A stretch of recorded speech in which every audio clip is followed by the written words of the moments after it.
is the 77 WABC minicast.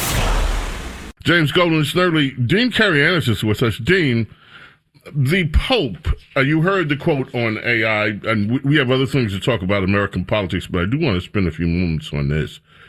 The Pope says that it's impossible not to feel deep sorrow when contemplating the immense suffering and humiliation endured by so many, speaking of people that were in slavery.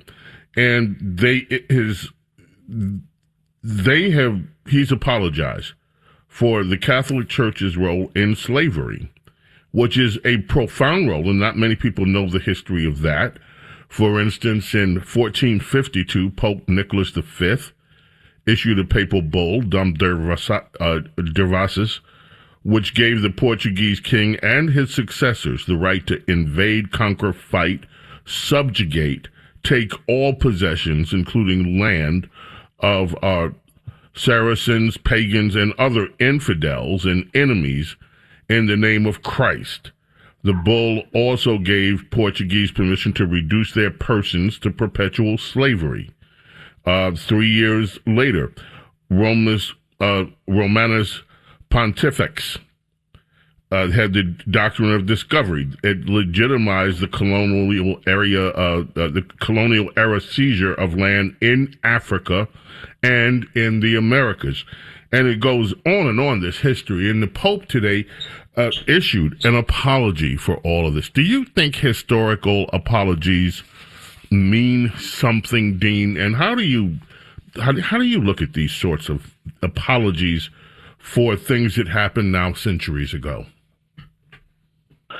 Well, I think it can do good if it's followed with action. And I'm wondering if in 400 years, say, is a pope going to apologize for this Pope Leo going to Algiers, and there's what I think. Well, I wrote the number down: 84,000 slaves in Algeria right now. Not a word from the Pope goes to all of these Arab countries, African countries where there's still slavery. There's 7 million people held in forms of slavery today in Africa. So when I hear it, it just seems empty. It's one thing if you're going to apologize, and we all know this from our relationships, right? I apologize to my wife for doing something wrong, which I do often, probably not as often as I should, and then I just keep doing that thing, and then it's not really a sincere apology. So I think if you're apologizing on behalf of, for instance, in that case, I guess we're talking about the Iberians, the Spanish peninsula there, and the Portuguese, and what they did in South and Central America and much of North America, then I could see that connecting if there's also an effort to make amends and to avoid repeating the same mistakes. And we ignore, and I don't say this just as a rhetorical point or to own the libs, as people like to do, but I'm so thankful for my life and the freedom we have in America. And I think of our Archbishop Jacobos, who marched in Selma with Dr. Martin Luther King. And he said, I'm going because when I was raised in Turkey, I wasn't even a third-class citizen. And it's the obligation of every free person to speak out when somebody's being denied their liberty. And so when I see this from the Pope, and I don't know, you can be a Pope or a pundit the way I look at it. Unless you're going to do something concrete, unless you're going to spend some of that gold that you have there in the Vatican, I don't know what point it serves other than it makes a lot of people that maybe he'd like to impress really pleased with him. So maybe those things are coming. I don't know, but I haven't heard anything about it. And as for AI, it's funny he says nuclear disarmament is something similar, because right now we're engaging in Iran with trying to deny a homicidal regime nuclear weapons, and he's not a fan of that. So I guess that's a good thing about being Pope. You can just say things. You don't really have to put action behind them. Interesting take. Dean, I'm sorry, speaking of Iran, let us listen to President Trump for a few moments. Cut 2. Carlos, this is what Fox is reporting today. And the Trump administration says the deal with Iran is 95% complete, but there are still some final details to be addressed. On a call yesterday with reporters, a senior administration official indicated the memorandum of understanding may take several days to reach because the Iranian system doesn't move as fast as the United States would like. The official added that the current plan is to formally end the war and open the Strait of Hormuz without tolls before eventually dealing with all enriched nuclear material in Iran and not permitting further enrichment. Now, Iran will receive billions of dollars worth of assets unfrozen, along with oil sanctions waivers. U.S. officials say that will only take place if they uphold their end of the bargain. Secretary of State Marco Rubio said this today about the negotiations. We're still a work in progress. We have what I think is a pretty solid thing on the table in terms of their ability to open up the straits, get the straits open, enter into a very real, significant, time-limited negotiation on the nuclear matters. And hopefully we can pull it off. It has a lot of support in the Gulf. It has a lot of support globally. Every country that we've walked through it understands it's not just very reasonable, but it's the right thing for the world to get done. As the president said, he's not in a hurry. He's not going to make a bad deal. On Sunday, all right, President Dean, Trump I said, think we've got enough there. From what we've been hearing all weekend, the president stayed in Washington, D.C. At one time was like, we're close to a deal, then we're not close to a deal, we're closer. And we've heard this before. This isn't the first time. But it appears that a deal is forming. Any thoughts that you have on what this and how this deal, more importantly, will be looked at by the American people, particularly the Republican Senate who are having a temper tantrum right now? Nice use of temper tantrum. That's a sweet Peter Jennings reference. Don't think I missed that one. Well, what he said after the 94 Republican victory in the House and Senate. But anyway, yeah, they I think are going to be looking to the election. That's their thing. A lot of them don't have much of a spine. As Margaret Thatcher said to George H.W. Bush in the Gulf War, don't go wobbly on me. I expect that they'll go wobbly if there's a lot in the press, and there will be in the press, that says this deal is no good, because he can never do anything, President Trump, that will please his critics, and his critics are many and varied. And I think of the example from the pandemic where he was nationalizing a bunch of companies basically to pump out ventilators, which, by the way, turned out to be a death sentence if you used one. And they asked Nancy Pelosi, well, how many ventilators do you need? And she said, infinite ventilators.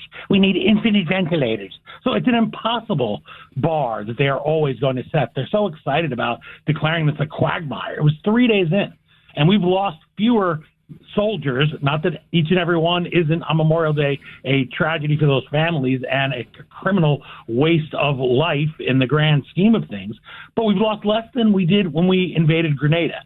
And Grenada is about the size, I think, half the size of Philadelphia.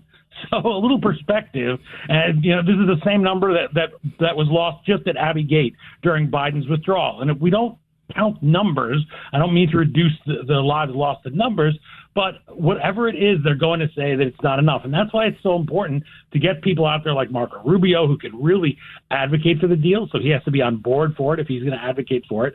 Because I think if we don't do that, they're just going to declare it a loss. They never want to declare anything a win. They just don't. They don't have a setting for it. Trump always has to lose, always has to be terrible. And it's not that sometimes he might be wrong. Sure, of course, he's wrong. There's lots of things that any thinking person cringes at, but there's not every single thing. The guy can't walk across the street without them impeaching him for jaywalking. So I don't know. It's amazing to me that he can even get the Iranians to talk to him, because if I was them, I would probably just try to wait him out, which is what they've been trying to do.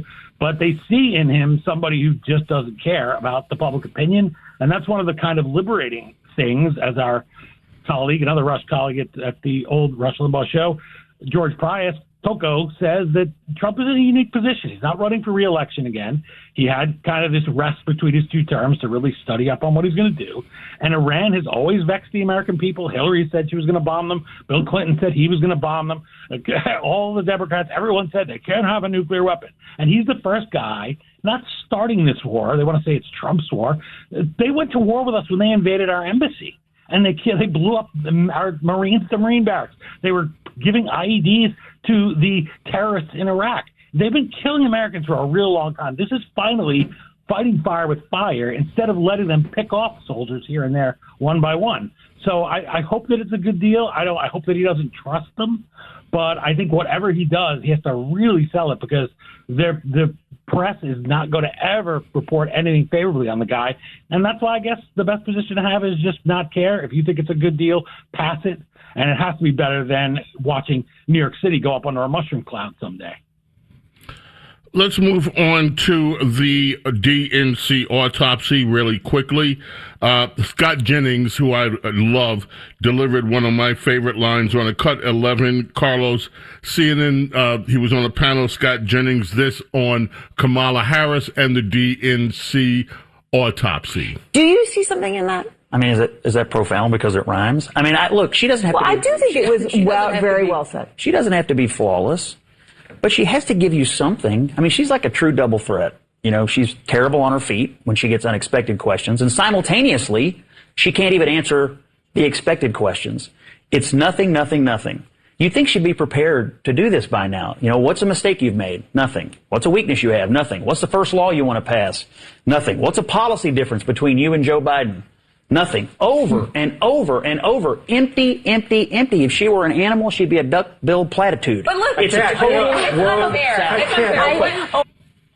Now, Chris Van Hollen, Mr. Margarita, who, by the way, has been in touch with Kilmar Abreu Garcia's wife and he, the MS-13 terrorists, over the weekend to celebrate the fact that he had another judicial ruling in his favor, was critical of the DNC autopsy release.